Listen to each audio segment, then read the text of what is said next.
Hunter Biden was over there getting convicted. Make sure y'all hit a like for the algorithm, subscribe to the channel, and turn on your notifications. Hunter Biden has been found guilty on all counts in his gun trial, federal trial in Wilmington, Delaware. All right, Leo, your first response. My first response is I go back to the Harris Faulkner Leo Terrell segment about 6 months ago. When you asked me that question, is there any way that plea deal could be stopped? I said the judge. The judge played a major role in the rule of law by saying, I'm not going to agree to this plea deal, had questions, and that's why we're here today. The American public needs to know that. That is the rule of law, and I applaud the judge. That she did an outstanding job in following the rule of law. Andrew, do they appeal? What does this look like? Because September is going to be here in a heartbeat, and you've got that tax fraud trial, which you say is stronger than this. Well, Hunter got exactly what he was asking for. He wanted this trial, he got it, and he got a big guilty verdict because what he did over the years, his actions and his words that provided the government the evidence for that. What he, I think, has done through this is left open the possibility of an appeal. The Second Amendment issues related to having this kind of drug addiction or drug use at the time of buying or possessing a gun is not necessarily settled law through the Supreme Court. So I see this going through an appellate channel where they're challenging the underlying basis of the law, not his conduct itself. Aren't they looking at that right now? I mean, I know the U.S. Supreme Court has a lot on its plate. I don't know if they'll get to that one. Yeah, there's various versions, not this exact question before them right now, but the issue of whether guns and gun possession is more consistent with preventing people who have like a mental illness versus people who are on alcohol. Alcohol itself, typically not something that prohibits gun possession or ownership, but mental illness may be. So the Supreme Court is looking deep into exactly when the Second Amendment can be essentially revoked from an individual with regard to their mental condition or the substances that they use. Jonathan Turley, if you're still with us, I'm going to ask you about what this does overall to the tenor in the United States. I mean, this case was very different than how former President Trump was treated in a lot of different ways. Two different cases, so we can understand some of it, but not all of it. He's still under a gag order. Well, this was a very fair judge, in my view.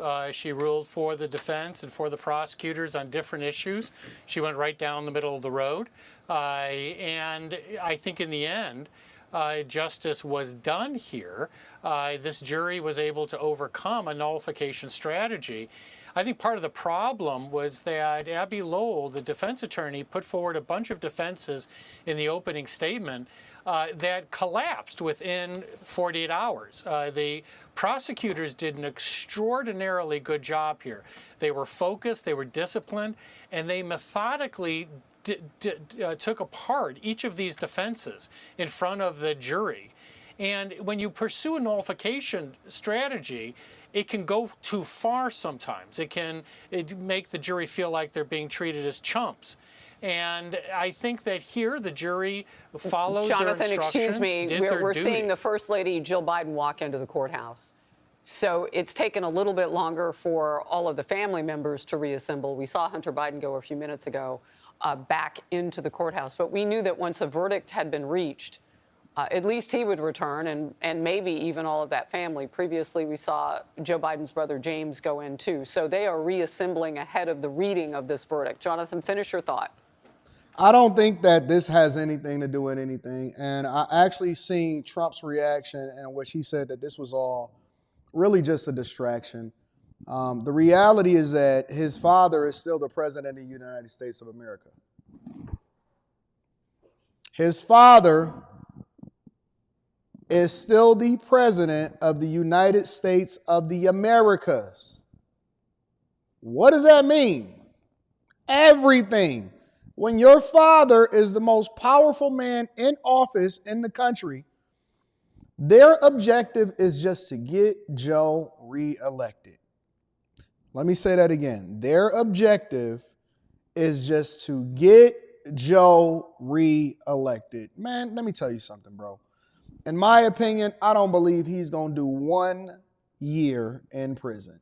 No way, no how. You cannot convince me, not even for a moment, that this is not just a distraction or a more elaborate plan, because the justice system, especially when it comes to major politicians, are a joke. Well, that was an interesting moment to have the First Lady come in, because I'm sure the prosecutors were not happy with having this array of Biden family members, very famous figures, behind Hunter. It reminded this jury that this is Biden town. This is Wilmington. This is where the Bidens reside. And it says a lot about the jurors that they overcame that. There was obvious sympathy for the defendant. I had sympathy for the defendant. When you hear didn't even his show no account of his emotion, struggle with drugs, you can't be anything but empathetic. But there was also an unavoidable series of criminal acts in all of this. And by saying things like he might not have checked the box, or he had a moment of sobriety, or maybe he was just using alcohol, really, I think, might have insulted some of the jurors. The way that Lowell made it sound is that the question meant, are you doing drugs while you're purchasing this weapon? While you fill out the form. He narrowed it so much. Right. Right, and what the witnesses told, right down to his ex-girlfriend, who was the wife, now widow, of his brother Beau, was just how excited. What? Hold on, I didn't know that. Let me revise that. Was that a true statement? Girlfriend, who was the right, and what the witnesses told, right down to his ex-girlfriend, who was ex-girlfriend, the wife, now widow, of his brother Beau. Wait a minute. Let me get some pause up in it. Ex-girlfriend is the former wife, now widow, of the brother Beau? Did y'all know this? Look, I be paying so much attention to the money that I don't even be knowing what the heck be going on. They passing around widows, ex-girlfriends over to be wives, then turn into widows. Yo, I did not know that. I did not know that he dated the widow of his brother, Connie. Whoa! Whoa! Where have I been? Yo, the cocaine is running freely. What the heck? What have I been on? That's news to me, Connie. Connie, I am out of the loop. I did not know that they both had buzzed down the same chick. Chris Brown and Drake would have been fighting about that, throwing bottles inside of the club. For sure. Chris Brown and Drake would have had a shootout for that. Somebody was going to catch a body, but I didn't know that. I didn't know that. Anyways, let's continue. Trump reacts to this conviction, calls it a distraction. How is the verdict playing politically? I know there have been some statements. I want to make sure that we get it from all angles, just not from Fox News. We want to go over to NBC News also. We are getting more and more reaction on this, Lester, as the hours and the minutes have passed since that verdict came down. Notably, of course, from former President Trump, Hunter Biden's father's political opponent in the November election here. And the Trump campaign is railing against what they see as essentially an investigation that did not go far enough, saying it is nothing more than a distraction from what they describe as the real crimes of the so-called, again, their words, Biden crime family here, saying that this all comes down to November 5th. That, of course, is Election Day.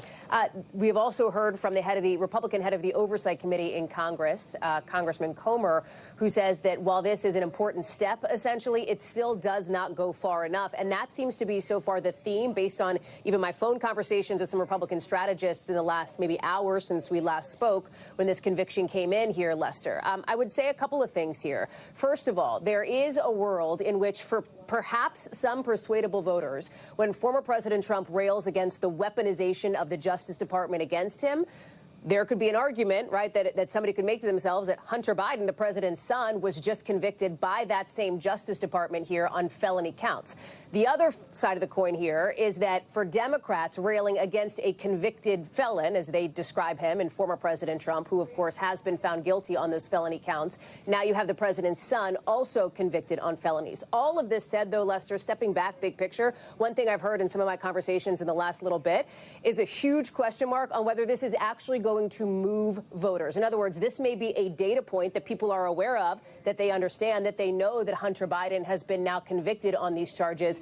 But does it matter as much to them as, let's say, the price of chicken breast at the store, or how they're going to make sure that their kid ends up getting through school? Those bread and butter issues that we know are consistently driving voters to the polls and will be, they say, come November. Inflation and the economy, and then issues related to the border and immigration, that those consistently rank higher when we look at some of these numbers from people. The vast majority of people, based on some surveys that have been done over the course of the last 6 or 8 months, suggest that they believe Hunter Biden has been treated fairly. Now, I should note this was before the trial began. This is not super recent. That just simply doesn't exist in reputable polling. But that does give you a sense, I think, of where folks are on this front, Lester, at least. I don't think that people really care. I don't think that it's going to make a difference at all. At the end of the day, nobody is going to care about how old Joe Biden is. Nobody is going to care about who got a felony. Nobody is going to care about anything. They're not even concerned about the border. You know why? Because people are a what have you done for me lately type of people. And more importantly, when people go to the polls, they're not voting before somebody, they're voting against somebody else. And so it's easy to be able to distract you by then keeping you busy with things that's not even relevant to your life. When people go to the polls, they don't vote based off of this is what's best for me. This is the person that I'm rocking with, this policy, this process. This is how this is going to affect my future, my family's future, property taxes, what's going on in the state. People vote based off of who they don't like. They vote against their opponent, not for their candidate. If I'm wrong, say I'm off.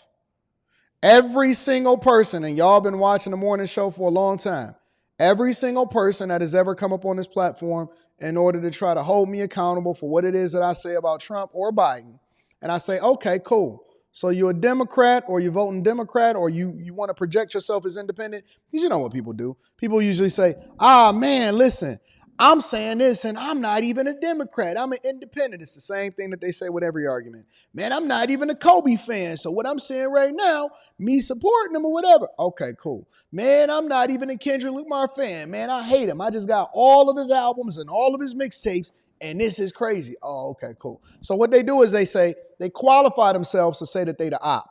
They the op of whoever it is that they're objectively voting for, or whoever it is that they're advocating for. I say, okay, cool. That's awesome. I feel you.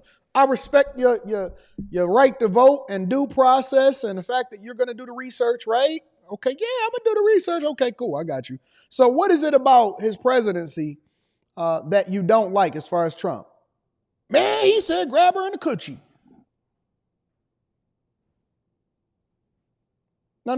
The policies. When he was actually in office, what it is that he did. What is it that you didn't like? What is it that you suffered as a result of? Man, I'm just not voting for nobody. Okay, cool. All right, listen. Well, don't worry about it. Tell me this then. What is it that you actually like about Biden, and how has he benefited you with his time in office? Man, listen, it ain't even about that. You know what? This is what they always, every single time. Either they say one or two things. You know what? I'm voting, but I'm just going to put Kermit the Frog inside of the part where they say president. Or they say this, you know what? I got to pick the lesser of two evils, so I'm going to go with Biden. I have no problem with you having a difference of opinion than me. I have no problem with you exercising your right to vote. I also have no problem, especially I have no criticism for somebody that educates themselves and just have a difference of opinion as far as what it is that they stand on from a policy perspective. But if you telling me that the only reason that you voting or not voting is because you don't like the other person, then that is a flawed mindset when it comes to what you're going to do and who it is that you're going to determine to be the leader of the free nation. Real talk. So anyways,